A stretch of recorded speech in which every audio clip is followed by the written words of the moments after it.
சின்னவங்கலேருந்து பெரியவங்க வரைக்கும் எல்லாரும் வேணும்னு கேட்டு சாப்பிட்ற அளவுக்கு நல்லா இருக்கிற KFC சிக்கன் ரெசிபி நல்லா கிறிஸ்பியாக ஹைஜீனிக்காக ஈஸியாக வீட்டில் எப்படி செய்கிறதுன்னு பார்த்துடலாமா? இந்த ரெசிபியை வீட்டில் ட்ரை பண்ணி பாருங்கள். அது கடையில் வாங்குறதே மறந்துடுவீங்க, அதுக்கு நான் கேரண்டி. இப்போ சிக்கன் பீஸை நல்லா கழுவி அதில் உப்பு மஞ்சள் தூளும் போட்டு தனியாக வச்சிடலாம். இப்போ ஒரு பவுலில் 1 கப் தயிர், தண்ணீர், உப்பு கொஞ்சோண்டு, 1 டேபிள் ஸ்பூன் இஞ்சி பூண்டு விழுது, ஒரு முட்டையை உடச்சி சேர்த்துக்கோங்க.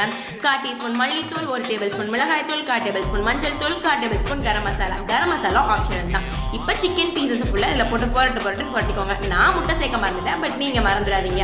இப்போ இந்த இதை 2 மணி நேரமாச்சு ஃப்ரீசருக்குள்ளே தள்ளணும். அதாவது மேரினேஷன் ஸ்டெப் பண்ணணும். அட்லீஸ்ட் ஒரு 30 நிமிஷமாச்சும் பண்ணணும். இப்போ 2 மணி நேரம் கழிச்சு எடுத்து வெளியே வச்சிடலாம். இப்போ ஒரு சீக்ரெட் கிறிஸ்பி கோட்டிங் டிப்ஸ் சொல்கிறேன், கேட்டுக்கோங்க.